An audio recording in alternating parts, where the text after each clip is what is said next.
Everyone, hello. I'm back again, recording another video. This time, I'm basically recording a continuation of the idea I had yesterday that proceeded on the basis of talking about moods and emotions. And I have to admit, going into this, first of all, that it's just part of the topic, right? Because we're dealing with Saturn conjunct Neptune, squaring Jupiter in Cancer, and the fact that we had Jupiter in Gemini for a period of time leading up to this.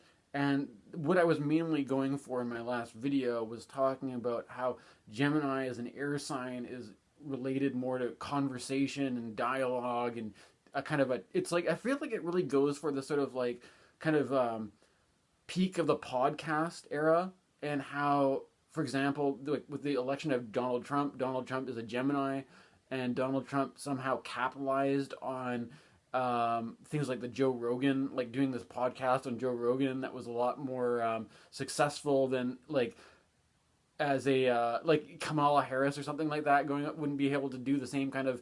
There's like that kind of appealing to that mentality where like regardless of what your actual policy is, can you go on like these popular podcasts and fit in with that crowd, and like that being more of like a determining factor of, but that kind of dialogical quality, and also the quality of the twins being that like Donald Trump is not even really that singular. There's like, if you see Boris Johnson or something like that with the funny hair as being like a parallel to Donald Trump, like in the Brexit era or whatever, and there's this kind of reoccurring Gemini thing, and now we've got Cancer basically happening, which is like this idea of, if you think about, I always associate Gemini, I have to admit, I have maybe a bias because I have a Sagittarius stellium, and I'm very heavy on my Sag placements, that I, don't get me wrong, I like Gemini people, but sometimes the polarity that exists between Sagittarius and Gemini comes off as just being like overly chatty to the sense, but in a way that's kind of like, you talk too much. Like there's this Run DMC song called "You Talk Too Much," which I think kind of like nails the point home, right? It's just kind of like there's words coming out of your mouth, but what are you saying? Like why do you need to be doing this kind of thing, right? So there's this kind of like, whereas in Jupiter, like Cancer, there's this kind of thing about like, rather than having this quality of just like, you know, two dudes talking a lot, there's more of like this quality of like the ping of emotional resonance, right? There's this kind of thing of like, if you are playing with like a singing bowl, or like a playing with a wine glass, and you're like getting it to like resonate or something like that. And there's something about all this where I have to admit, one of the things that, if you understand this sort of like the fact that Jupiter is newly ingressed into Cancer, and this is of course tropical astrology dealing with Jupiter's at the point of the sky near the summer solstice, and we're approaching the summer solstice right now, and so we're having this big summer solstice Jupiter cazimi in Cancer, and this is in a square to Saturn and Neptune in Pisces. This is basically the astrological thing I'm focusing on for this video. In this whole dynamic, there is this focus, there's a shift where there's been this buildup of energy that you've seen massive growth. It's been called like the year of the podcast. There's something about like podcasting peaking as this kind of medium, right? And there's also this idea of like the shift of the Jupiter, the planet that's growing things, making things abundant, is now shifting towards Cancer, which is a very family-oriented sign because it typically has to do with the mother. It's associated. Each zodiac sign is associated with a part of the body, and the Cancer is the breast. So it has to do. It's very family-oriented. It's very sentimental. It has a lot to do with worldly attachment, or like home and belonging and being part of your like pack, or being part of your tribe, or whatever it is, right? There's a lot of things like that goes very well with Jupiter and Cancer, right? But there's also, in that square to Saturn and Neptune, there's a obvious source of difficulty, right? And obvious, Jupiter is strong in Cancer, it's exalted in Cancer, but the square to Saturn and Neptune creates a point of tension, a point of conflict, a point of a problematic issue that just, it's not just easy, right? And so the issue with, so there are certain things that are difficult about this that are just part and parcel of the astrological dynamic. And what I was trying to express in my last video was it was kind of like going into this detail using this book, Ken Wilber's A Brief History of Everything, talking about this, which was the 4-quadrant system. And I made this big long video where it was talking about this for like an hour. And so there's some other idea, or I had about this that I wanted to like get in on, right? There's something about this where it's like, if you think about astrology, that astrology is, the archetypes of astrology is using archetypal symbols, basically, right? Like each planet, we're not just talking about the planet as a physical astronomical object in the sky, we're talking about the planet as a symbolic resonator, right? Something that symbolically resonates with other things, and then that's how we generate our divinations, right? And so in the Ken Wilber system, symbols in the upper left quadrant is at the 9th fulcrum, basically. And so you see above the symbolic level of consciousness, which relates to, let's say, dream symbols or the archetypal imagination or something like that. Above that, you have concepts. Then you have con-op, which stands for concrete operations. And then form-op, which stands for formal operations. And then above that, you have vision logic. If you go below that, you have emotion. Then you have impulse, you have perception, you have sensation, you have irritability, and you have prehension, right? The thing about this is I was also spent a good deal of time talking about my choice to switch up my decoration in the background and the removal of my G.I. Gurdjieff poster and my Philip K. Dick poster, replacing that with some other ones. And the thing about this is that there is a well, maybe I don't have to get into the Gurdjieff, or there's some, I don't even know if it's Gurdjieff, there's some kind of there's a certain teacher that has associated like if you think about water as emotions and you think about air as the intellect or the mind, the obvious question that comes out of this is that what do you use for the body? Is the body the earth or is the body going to be fire, right? Now, I would you may think that the material world is something that would be represented by the earth element, and that the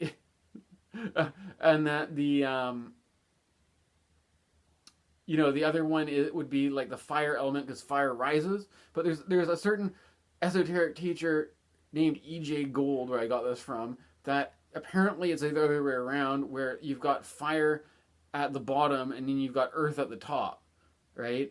And then this is actually this is a fourth way teaching, and this is the whole thing about this is that I don't know if I am, leaking out the secrets, the closely guarded esoteric secrets, or if these are just like information to be widely distributed or not. But one of the interesting things about the esotericism that I find is that you have to take it with a grain of salt in some way, because what I find, especially with astrology, is that there tends to be there's like a style of academic astrology, which is all about researching the historical systems of antiquity, and regardless of any claim to what is like objectively true and accurate, you can say that this is what these certain schools and these kinds of people believed, what kind of association they did, and you can try to track this in a very kind of scholarly and academic way.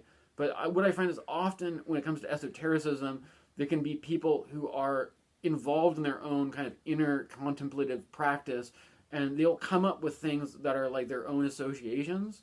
And I have to admit that even when there are people that other people that I'm inspired by, that, or people, people have some kind of freedom of association making, that I don't want to police other people's esoteric associations, but like sometimes I'm a bit surprised. Like, oh, I don't think, like, I remember seeing some guy on the internet being all like, did you guys, like, in my contemplative practice, I discovered that Pluto is the esoteric ruler of Pisces or something like that. And it's like, it's not actually Scorpio, it's actually Pisces. Or, like people just like come up with their own associations or something.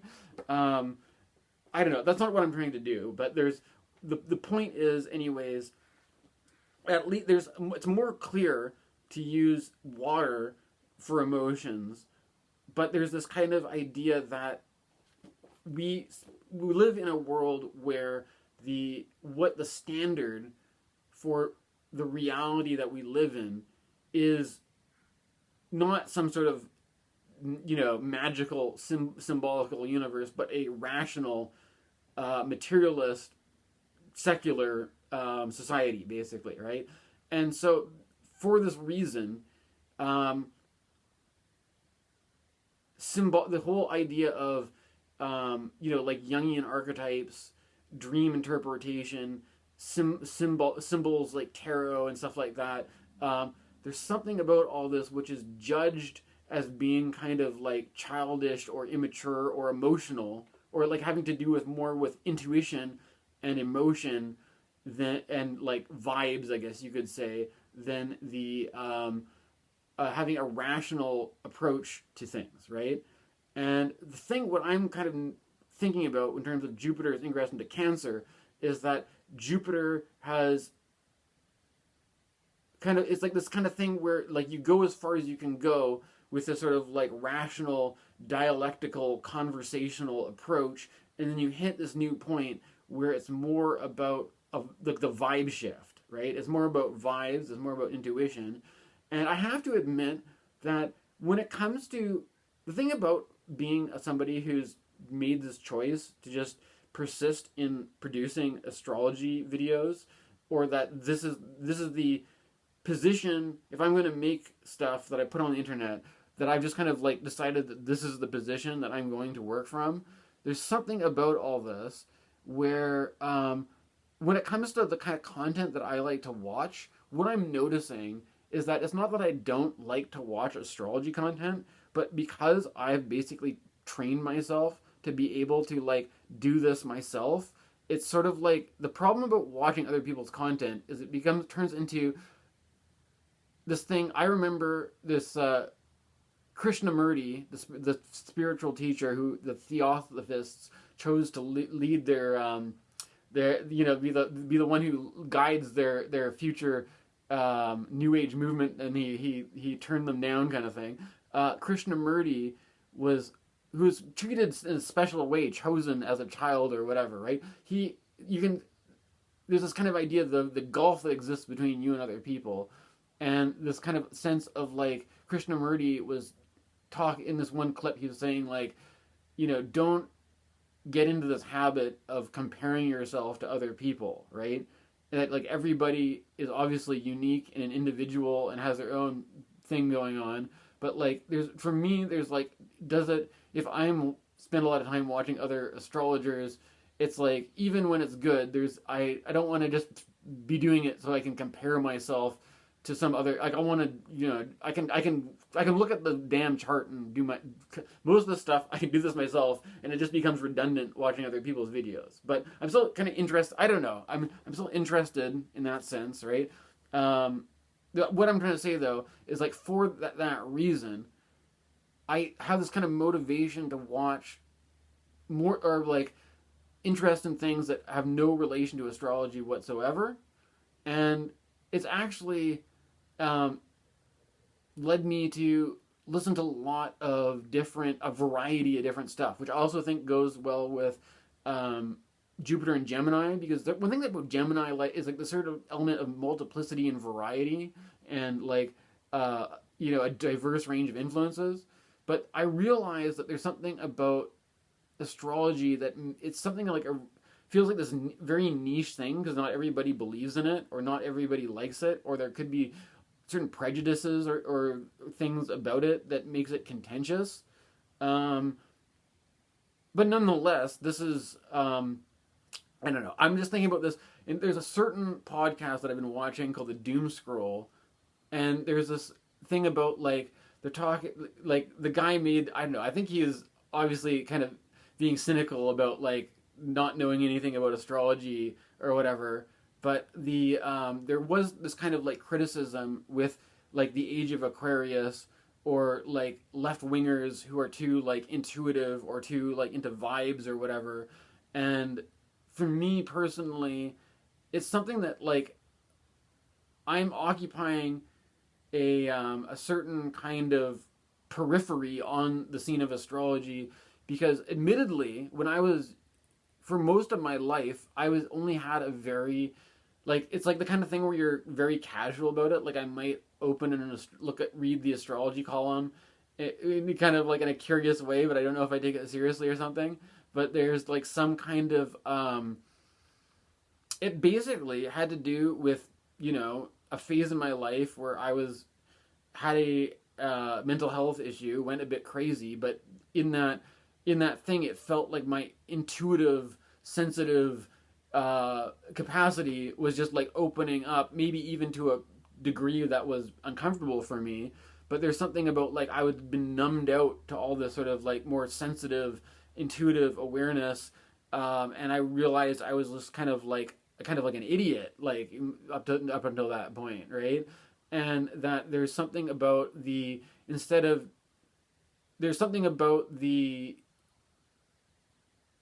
like this turn towards actually embracing more of like the sensitive, intuitive approach to things. And but the thing is, it's like not seeing that as being like somehow like in a dichotomy to a more rational perspective, right? And the things don't have to be at odds with each other. And there's something about the whole situation where I find myself in the current climate like compulsively having this need to like reaffirm that I'm a leftist, and that I basically believe basically it's just, the thing is, at the same time though, there's also, I'm noticing this cautioning about like the culture war, and that it's like just a big bunch of drama, or like and this is the whole thing of like, you know, what's my intention here is it to like, there's some kind of like what proliferates online around this tends to be a bunch of guys who I would describe as like debate bros, maybe, which maybe, you know, maybe that goes with that Jupiter and Gemini quality of like having a bunch of like chatty dudes talking about something or something, right? But there's this like kind of thing of moving into the Jupiter and Cancer, where what I've realized anyways is that there's something about, rather than thinking about the intellectual content, there's something that is I feel is important to focus on for this video, is rather than an intellectual analysis, there's this sense of a kind of a basic emotional resonance, right? And from that, it's like whether the vibe is off or not, right? And I have to admit that like, there's this kind of thing where it's like comparing yourself to other people, but also judging other people, right? Because it's like, maybe I'm just projecting if I'm judging other people for having the vibe being off, when maybe my own vibe is off, right? You know, like I don't want to make it all about me criticizing other people, but then I don't know, you know what I'm saying? Like, but there's something about doing this kind of stuff is maybe even helpful, because I can sort of observe myself. I can observe if my vibe is off. I can observe how my vibe is off, and I can sort of try to contemplate that. I can try to adjust it a little bit. And, you know, I don't want to just be a snarky critic criticizing other people's vibe. But what I'm kind of realizing is that when I'm thinking about my approach to this whole thing, there's something about why I would choose, if I'm trying to figure out my approach to making content during these difficult times that are going on in the world, you know, I don't want the vibe to be off in a sense of doing something that comes off as being either disrespectful or trying to profit in a sensationalistic way on the drama and chaos and disorder or whatever is going on, right? Like there's something about that which runs into the fact that I don't know, I'm a creative kind of person. When I'm not doing this, I like making music. I like making art, but I'm, like casually or whatever. But there's some kind of what is common for what is popular on, like, I prefer to do this really raw style of video and not like layer it up with all these like, because to me it just seems like even if you're kind of like addressing the fact that the Saturn and Neptune conjunction has perhaps an atmosphere of gloom or grief or there's something sad about it, like by trying to like put a tacky like piano line and being like sentiment, like it's like at some point in time it's like, yeah, we can tell your marketing little plan, it's kind of if it's authentic or not, you don't have to analyze it. It's like a very immediate thing, authenticity. You can just sort of like pick up this sort of resonance that you're kind of like, and it's like there's something about this where it's like I'm starting from that point, right? I don't want, like, I'm starting from this point where it's like what vibes, right, rather than trying to analyze the reason. Should it, like, if I aestheticize the is there some sort of, can you analyze some problem with me over aestheticizing my content production with a political message in a way that could be like, I don't want to say like it's like propaganda, but that is kind of what propaganda tends to be like. They're trying to be like, oh, we're going to have we're going to put on like an opera play, like, but it's going to be all about how, our political movement is fighting for some higher good or something like that.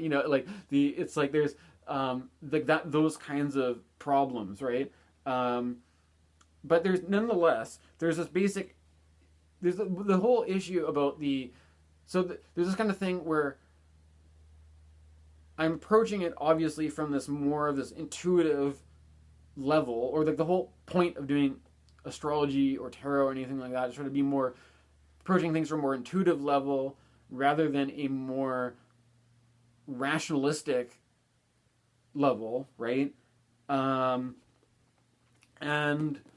for that reason, I don't know, like the thing is, like I don't know if the political thing really matters so much for this video or not, but there's this idea of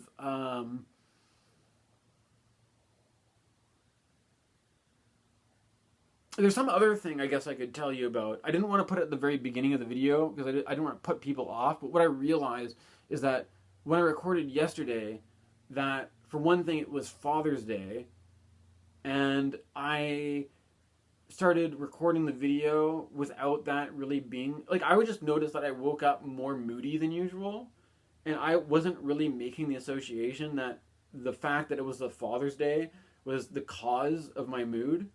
And then for me, there's like a deeper there's a deeper kind of philosophical question about this, and I have to admit that a lot of times philosophy is just maybe a bit of a pain in the ass, but there's this question about basically David Hume and the role of causation, which is like, if, let's say, you have, at the level of moods and emotions, you have different emotional states, and one day you're in a good mood, the other day you're not, and that, how do you attribute what causes this mood to arise? Because is it something that is going on in your own personal life that, I mean, oftentimes if there is something very specific going on in your personal life that you can account for, then it seems fairly obvious and you don't have to waste so much time analyzing it.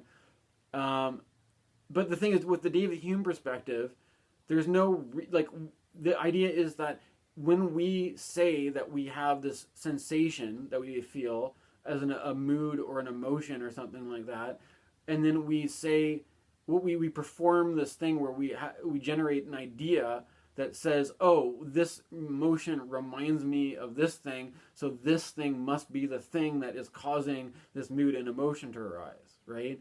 And then, but then that itself, there's no way to say that that idea of causation is anything more than a something you do in your mind that has no bearing on what the actual truth is, right? You could just be making associations, mental associations, that may or may not have any actual relevance to what the actual mechanics of the causation are, right?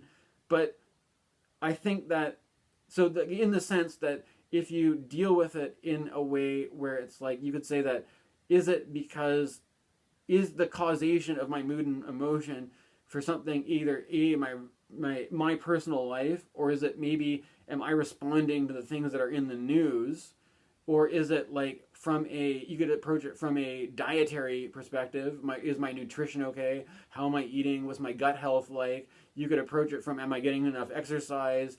Or like, there's this whole, I have to just say, I'm very anti-psychiatry.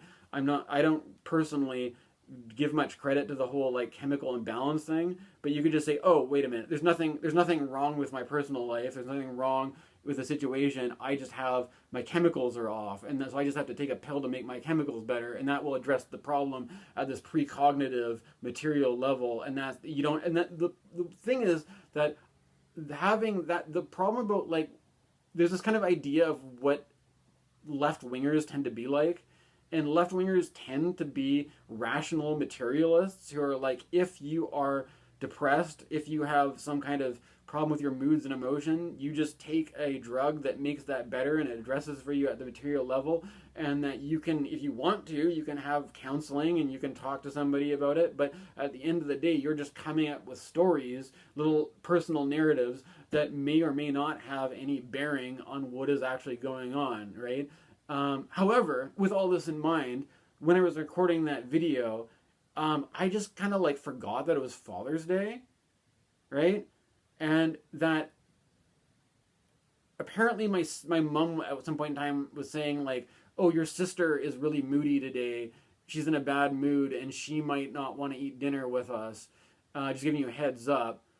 And then it's sort of like, then I kind of clocked it that you're like, oh, wait a minute. Maybe it's not just that I'm moody. Maybe it's also that because my sister's moody, or that because my mom's moody, and that and that for them they have this sort of like association with Father's Day with the fact that my dad passed away, and I'm just thinking about other things. And like the thing, I have to just admit that this could just be my personality, but I have never really liked Mother's Day and Father's Day. And that from the perspective of, I mean, I don't know. I mean, like my dad passed away over a decade ago. And my dad, well, this is also relevant because my dad had Jupiter in Cancer, right? So it's like my dad would be having his Jupiter return if he was alive. But my dad, it's also this thing that's awkward about this is that my dad was, I only found out that I was not biologically related to my dad when I was in my 20s, my early 20s. And there's only a lot of his family, there's only, like, I think there's, like, out of his family, his brother's dead and the grandparents are dead, and there's only one uncle, and I haven't disclosed. I'm kind of crossing my fingers that like my aunt and uncle aren't watching my astrology. Like, I don't talk about this all the time, right? But like there's this other dynamic where it's just like I have this grief for my father because he was the one who raised me, and he was the one who identified as a father figure and who could sort of shape my personality and my perspective in life. And I do value, there's this idea of the role of the father versus the like concrete material reality of biological fatherhood that may or may not have anything to do with being that character in a person's life. And so that there are all kinds of things where like people may or may not be with their biological family, or they may be in an adopted family, or they may have, legal guardians or whatever, right? There's all sorts of dynamics about what does it mean to be a father? What's the importance of real biological genetic inheritance versus like, or not, or whatever? Like, it's a complicated thing, right? So there's like that kind of can of worms to it.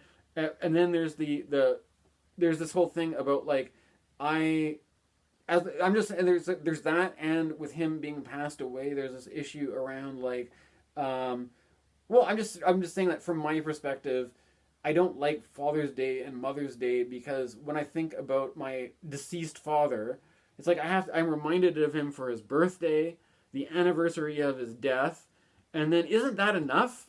I'm like, every time of the year, it's my dad's birthday. I have to like, okay, I have to like kind of like, we don't really do like a family ceremony or ritual to remember my dad or something. But there's still like this cloud of like, you know, grief and mourning and remembering my dad, and then for his birthday, and then for his anniversary of his death reminds me of it, and then after that, I'm just like, you don't think to be like, oh, I've got to remember my dad again for Father's Day. It just does. It's just not like, isn't that enough to have a birthday and then the anniversary of your? Yeah, I have to think about, because it's not, the Father's Day isn't about my dead dad. It's just about dads in general, and the fact that I don't have one, that he passed away, and I have this kind of like wound of grief of like missing father figure that creates a kind of this psychological. I don't know how many, but there's something which is interesting because like I don't want to overly psychologize Friedrich Nietzsche.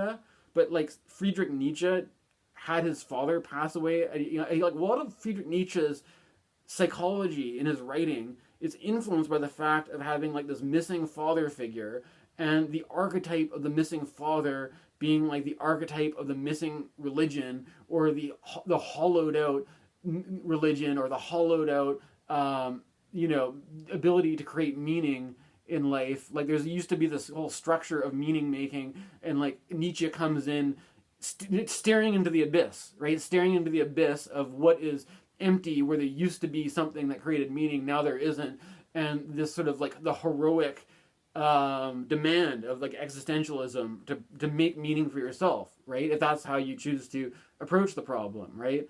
And that, for me, astrology is just a way, you know, whether or not you believe, like if somebody is watching my channel as an astrology skeptic, there's something, I think that even if you were to take a really skeptical view of it, I do think that it's still like, you could view it as an exercise by which you can contemplate symbols to produce some kind of resonant meaning.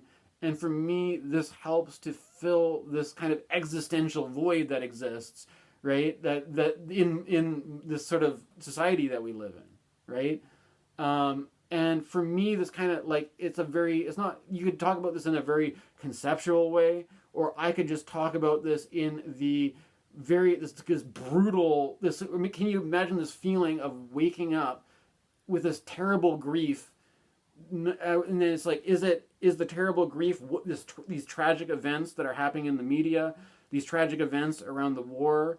Is it about the world just being messed up, or is it about something about my own life, or is it or is it about my father, who I, you know, apparently I have to remember him 3 times of the year, like 2 times isn't enough, you know, like it's like there's some kind of, it's like, even if it slipped your mind that it's Father's Day, maybe it's not the war, maybe it's the grief of my dad, or maybe I, you know, like, or why, or there's this issue with therapy, that there's like some unprocessed trauma around it, that if there wasn't trauma around it, then I wouldn't be, but it's like buried in the sense that I'm like, I'm going to make my astrology video, and I'm going to talk about Jupiter in Cancer squaring Saturn and Neptune, and the emotions, but it's not, the thing is, like, this is the whole thing, is that, like, if you're in your head analyzing it, it's like David Hume land, where it's like, who knows, man? Like, correlation does not equal causation, right? There's no way we can directly tell that one thing causes another thing, and that you could just be in your head creating an association game that maybe that generates emotions too, right? Or that kind of just layers onto it, right? But this is basically where I'm approaching it from, and with all that in mind, I'd like to shift the focus to a book that I've been reading called The Secret Life of Puppets by Victoria Nelson. And this, in the sense that, I mean, you can kind of see where maybe I'm going with this just based on the title, in that we have this idea first of all about ourselves as rational being. We live in a rational materialistic society where if we have moods and emotions, or we have different sort of psychological complexes or problems, we can just basically we have the whole pharmacopoeia at our disposal, so we can just take all kinds of different drugs to make ourselves feel better. And then if you want to develop any sort of actual meaning rather than just being an existential void where basically, at a material level you either feel good or you don't, your meaning process is basically, you have to like fund this elaborate kind of almost narcissistic project where you try to pay a therapist to pay attention to you a lot so you can generate some kind of story about what the hell is going on. Or else this basically feels like you wake up in a state of pain and just like emotional torment, as if you are just a puppet whose strings are being pulled and you're being poked and prodded to do this and do that, and you're like kind of like, from that position, you start to wonder how much free will, how much volition do I even have, right? It's kind of like what is interesting is that one of the reasons why I really got into Philip K. Dick in the first place was before I ever made any personal significance about it. My dad was like really into Blade Runner, right? And my dad, I couldn't really, it took me a while. I think as a young person, I didn't really see like this kind of thing where it's this kind of thing with the appeal to the values of your family, right? If you, as a child growing up, what are the things that your family espouses as being important, as being valuable? And you can imagine me being a child born in the 1980s, growing up with a father who was a baby boomer, who was just like, damn, this Blade Running movie is like the best, it's like, this is the greatest. It's like, are you a real person or are you a robot? And it's like, like all this, and I'm kind of just like, I don't really see, like, as a kid, I didn't even really see the appeal, but there's like, for me, there's something about like, I don't know, my dad was into sci-fi, he didn't read that much Philip K. Dick or anything, but there's some kind of idea of like, it ended up like this sort of like the resonance of Philip K. Dick afterwards, realizing that the story that I was living with, that this guy was my father, was actually more like I was actually a product of in vitro, artificial insemination, right? In the sense that I was living under a false story, right? An illusion, a kind of like living in a kind of a Maya, right? Like the world that had been created around me was a fantasy propped up to tell me that these people were my family. This was my biological line of origin, when really it was not. And this was all just a kind of a facade, and it's like kind of a resonance between this and Blade Runner, where like you feel like you assume that you're a human. You assume that you are not your job is to hunt the robots, and you assume that you're not the robot, but then in that process you start to have your own doubts, and then you realize that you're like, wait a minute, this whole story that's been created of who I am is actually a fiction, right? And that the world there's a sort of basic, underneath this fiction, there's this basic raw, emotional, sensory, perceptive reality in which you are like a mechanical doll whose strings are being pulled, and you're constantly manipulated and prodded and pushed in different ways, right? And to the point where it's like, I don't even go into a story about my dad or anything about fatherhood or anything about family, but it's just there's some unconscious force at play provoking me in a certain way, right? And from this, I found this from the podcast Weird Studies, and I didn't have any idea about Victoria Nelson before finding the Weird Studies podcast.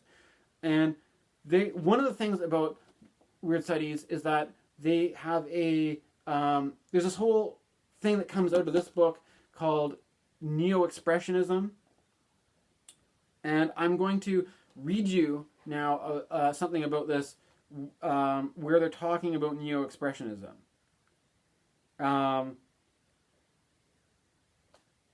What I'm identifying is not a school or even a movement based in a few geographical locations, like the original Expressionism, it is rather a sensibility, an informal family resemblance, in Wittgenstein's sense, lacking a true genealogy or traceable lines of influence. New Expressionists' sensibility exempts, among others, straightforward science fiction novels, as distinct from films, mainstream literary fantasists, and romances as defined in Chapter 10. By and large, New Expressionist works are not romances.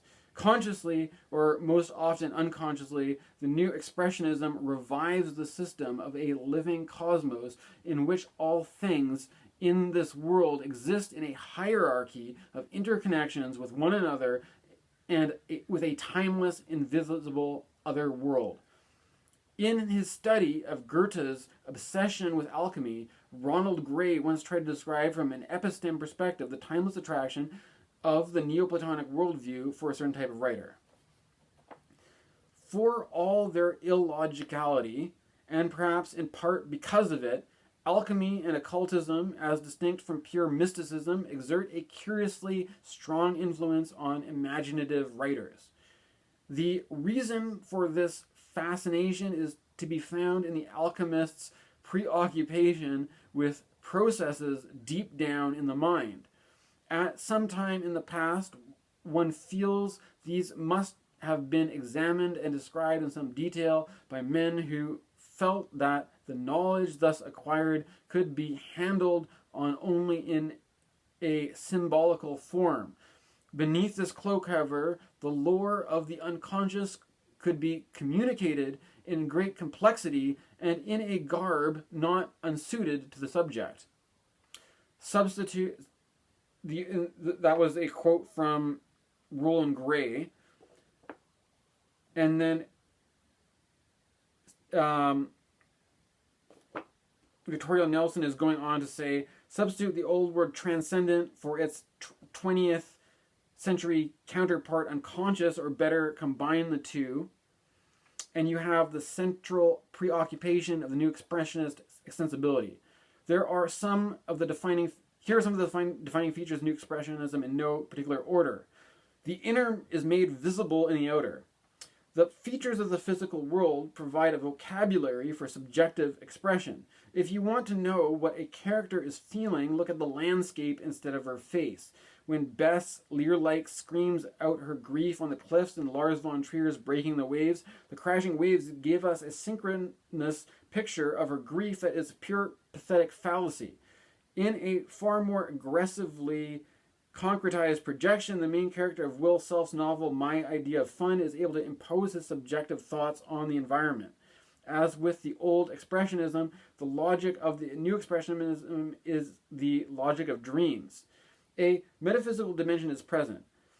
Externalizing subjective attributes returns us via Romanticism to the Renaissance world of emblem and allegory, and by extension to a cosmic order that is congruent with the subjective world. Does that sound familiar?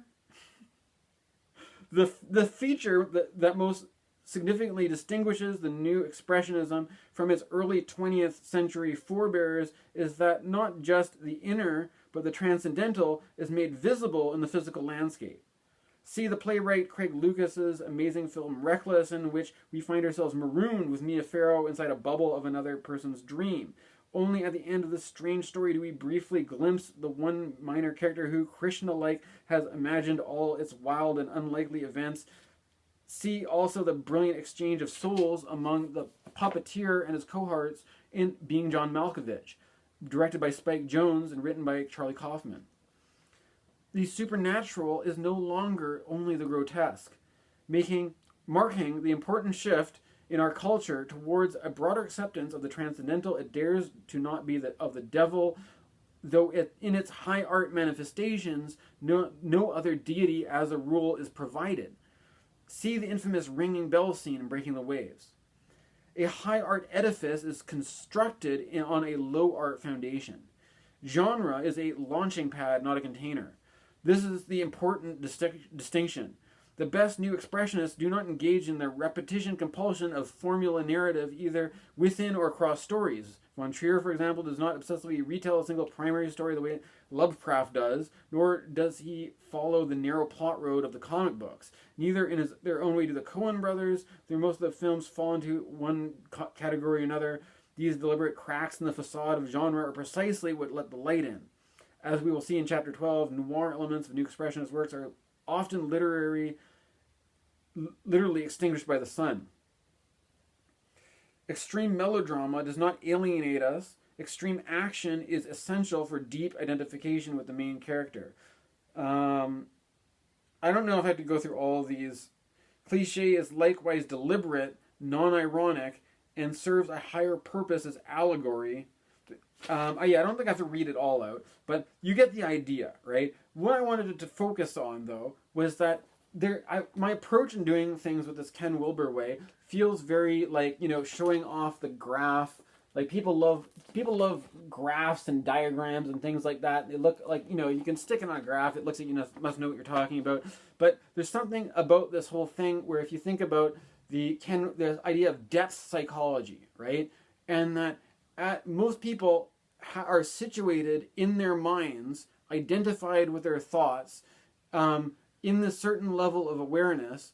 But the idea of the astrological practice, the tarot practice, the I Ching practice is to create a deepening or a depth that is in the level of symbolic awareness that makes implicit or explicit a cosmological order that is imminently visible and active in the material world, right? And which is fun. Like, there's something about all this where I just wanted to tie this in with something I was saying yesterday, in that I was using this idea of that an animal can feel emotion, but does an animal think thoughts, right? Do we even know if an animal thinks thoughts or not? And there's something that I have noticed with my little dog. The thing is, I also am I used to have 2 dogs, I only have 1 now, and the older of the dogs passed away. The health, her health had been deteriorating already for a number of years, so the time had come, and so I only have 1 dog now, and my little dog likes to hang out with me and stuff like that, and I just notice these things that are kind of funny, which are I don't know if my dog, to which extent does my dog intuit what I'm thinking, I think if you're in a mood or an emotion, it's not just something that is private, it's like a shared mood, right? It's a shared mood. You're not just encapsulated in your little skin suit, but there's a shared mood. In Neo-Expressionism, there's a total fluidity between the mood of the environment and the mood of the person, and so that if something's happening in the environment, it's it's a psychic manifestation of the mood or the vibrational frequency of the individual, right? But then you are part of a larger collective, so it's actually part of the collective mood, right? And so there could be all this stuff that's in the room, and it's not your stuff, it's the collective stuff, right? But nonetheless, you are responsible for the role you play in all that, right? But there's something about all this with where am I going with this?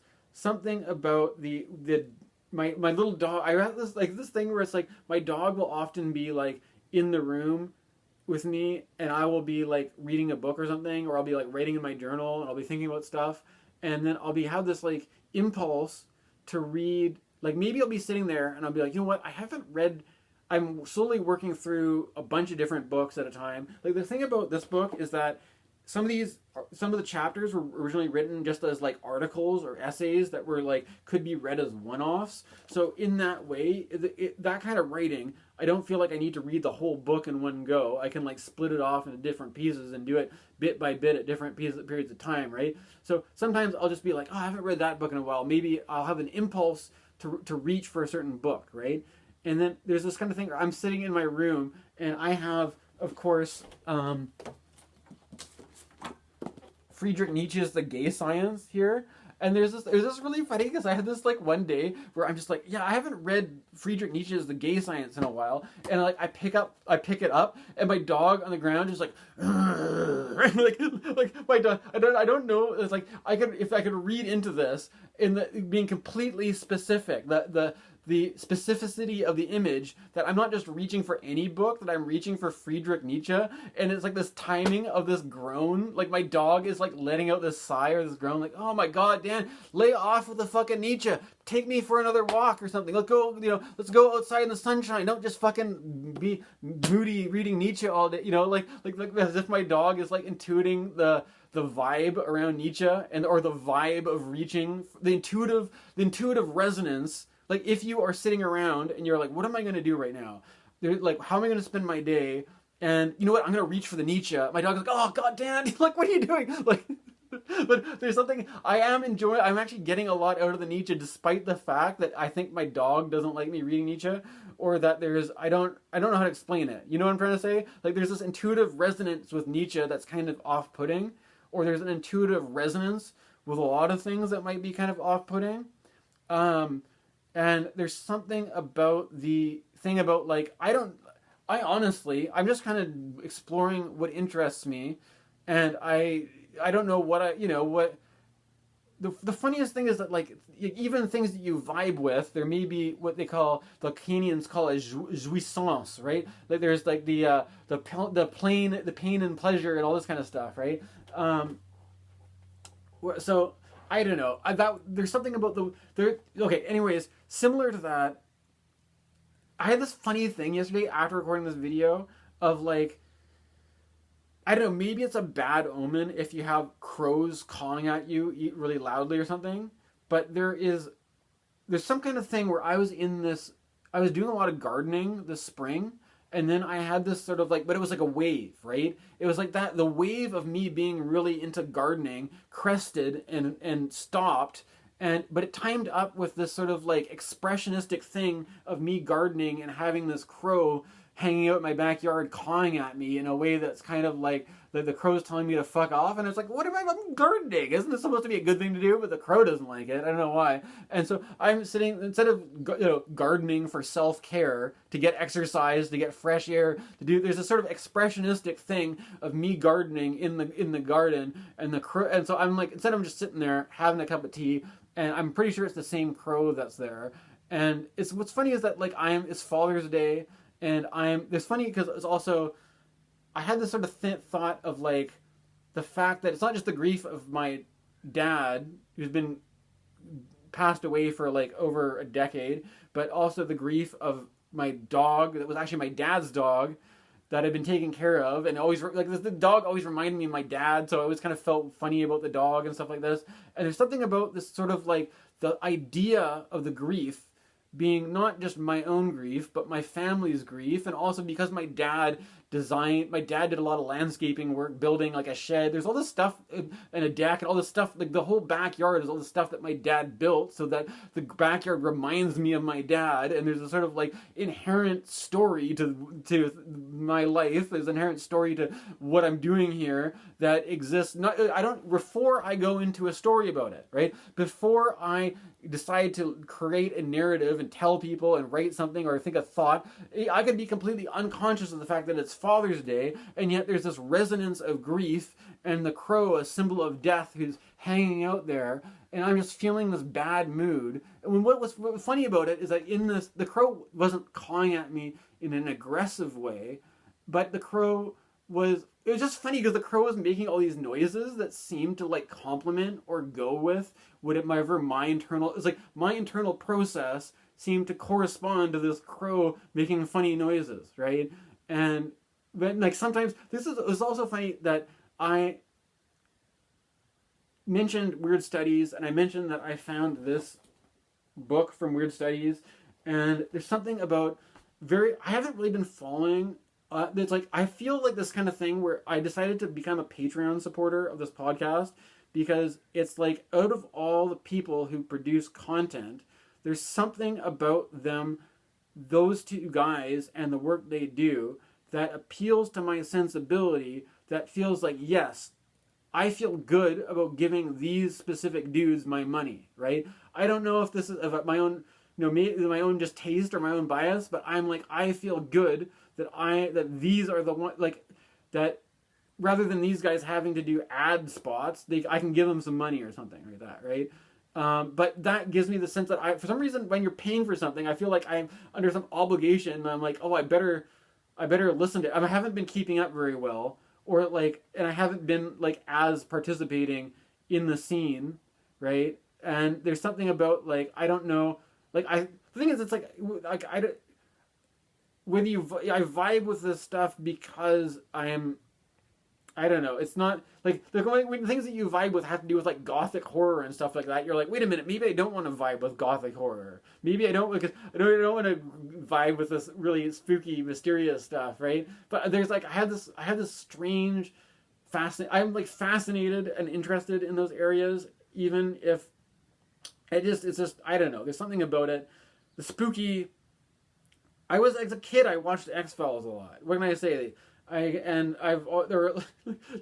a sort of like, there's always been this influence of my dad being into Blade Runner, the X-Files being filmed by my house, that it's just kind of like part of what the world that I live in that I'm interested in, right? And there's something about all this that is, anyways, some Patreon thing, there's a very specific idea that I remember, one of these episodes that I did listen to, one of the hosts, Jeff Martel, was talking about crows and the idea of like, what is there a meaning behind the number of times a crow crows? Like, if you listen to crows, study them, you might have like one crow doing caw caw, another crow going caw caw caw caw, and then like repeat, like, is there some pattern like Morse code almost between like the way that crows caw? And there's something about this experience of listening to this crow but being kind of like unaware that it's Father's Day, or like unaware that maybe that is why I'm in a bad mood, or maybe it's just all the weird politics and everything going on in the world, or like the collective melodrama or something. But like, there's something about what I noticed was that the crow was hitting. There's this huge range of like making, like, how turkeys cluck, but like crow, and like the way that in Jurassic Park the velociraptors, like they say that the raptors, the reptiles, or like dinosaurs were, portrayed in Jurassic Park as, in Jurassic Park they introduced this idea that the raptors were called raptors because they were, the feet on the raptor were like a bird's feet almost, right? And that there's actually a genetic relationship between the velociraptor and the bird, and that there's this kind of thing where it's like you're hanging out with a crow, and it's not doing the caw, it's doing this velociraptor turkey cluck kind of thing. Like, I can't do it, right? But it's like, and then the crow might actually start cooing. Like, the crow is like making, like, it's almost start like making a sound that sounds more like a dove than a crow. Like, coo, coo, coo. And then you're like, wait a minute, there's like, this is the whole thing. Like, you could, I'm just sort of like trying, I don't know. This is just like a strange insight that I had, that with your hanging out listening to crows making sounds, that you could approach it from this idea of taking this thing about like one sound, the caw, and the repetition, and counting how many times it's repeated, and then having that a number of different crows, and then studying, but it's like all just on this thing of this one sound of this like default crow caw. But then it's sort of like, well, if that's something just on its own, then what does it mean if the crow starts cooing like a dove, or the crow starts clucking like a turkey, or if this crow starts sounding like the velociraptor in Jurassic, like, and it's just like, there's obviously something that's kind of like spooky about that, but then it's also like there's something about it where I can just vibe on this sort of gothy clucking crow vibe. And it's like, there's also opens up this question though too, where it's like, on one hand, animals, well, basically this is the thing. There's this thing this idea that comes from Shinto that says there are spiritual forces that sometimes take control of animals as their messengers, right?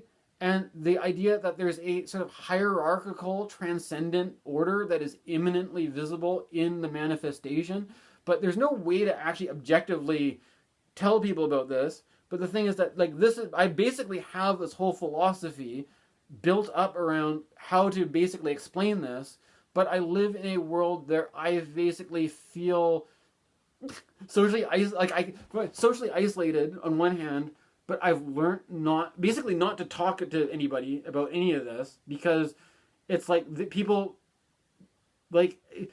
people act with like extreme aversion, or they just won't listen to you, or they have psychological blocks, right? There's something part of this too, where when you start thinking about if you consider basically the fact that one of the reasons why I found the teaching of Gurdjieff to be so helpful is that Gurdjieff talks about the buffer, right?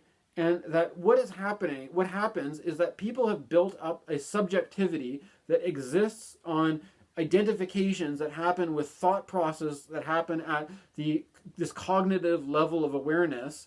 And what they've done is they've created a buffer between that and the symbolic emotional level of awareness, to such an extent that they only participate with the symbolic emotional level of awareness when they're sleeping, when where their intellectual mind turns off, and this other thing which has been suppressed by the buffer becomes active, because it's not in nighttime, it's not being suppressed anymore, right?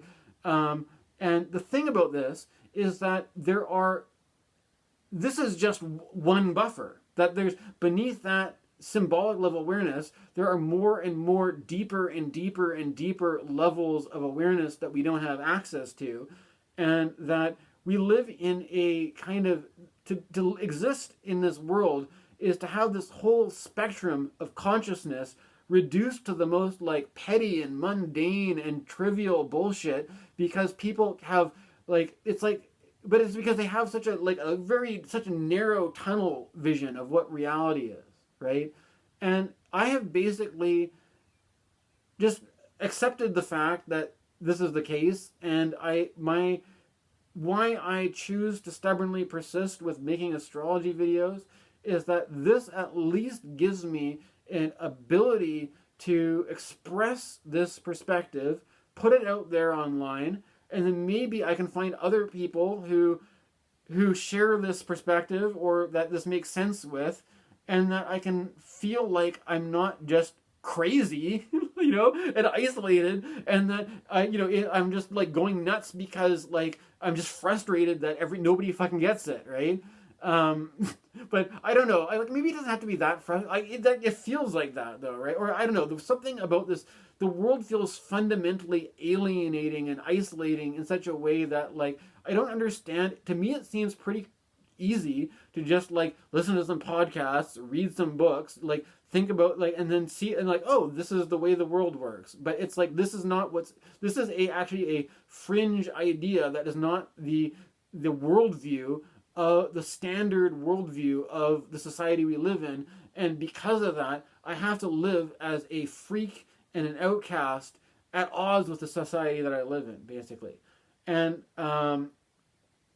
although I don't know, maybe I'm just too identified. I'm like, for me, it's been a project ever since I've just started to experience more things like synchronicities, or having the weird phenomena that would come up in my mental health stuff or whatever. There's been some basic, like, the upside to that has been this motivation for a quest of learning, a quest of knowledge, a quest of understanding, so that it's not just like, you don't just live in a meaningless world where your own mind does is just a malfunction, and there is no inherent transcendental meaning or order to things. It's all just chaos, and it's all just a bunch of petty individuals competing to assert their meaning over one or another. There's this actual continuity where that, you instead of you being an isolated, atomized individual, the crow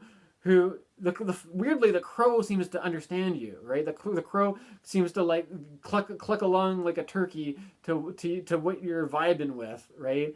And at least the crow is cooing and clucking along in a way that sounds friendly, and I'm not surrounded by a huge cluster of crows that are in a very scary and ominous way. That would not be a good sign. And if you're reading things from so it's not at least that's a sign for optimism that the crows are friendly.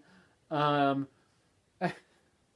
kind of like I'm kind of I don't know, like, this is the kind of thing is that in my creative process I kind of like experience a lot of stuff like this and I hold back from it, but I'm taking a chance with this one, just seeing how this will go. Hopefully, I have this sort of like, I have to admit that during the process of making this video, there's internal voices of internalized manager parts that are telling me, don't say this one, don't do this one, don't go there, don't, like, so I'm kind of like, there's this resistance to what I'm doing, right? That I'm like, I have to admit that I'm kind of taking this on like sort of active faith that I'm not overstepping my bounds, or I'm not doing something I'm not, like, there's this constant sense of like, by trying to approach all of this, that I'm like transgressing into something that is just like, but this is, unfortunately, this is what I'm into though, right?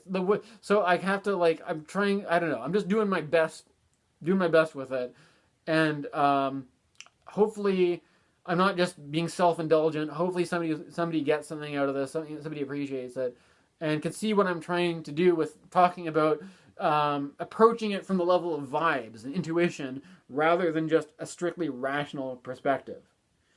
Okay, thanks for watching.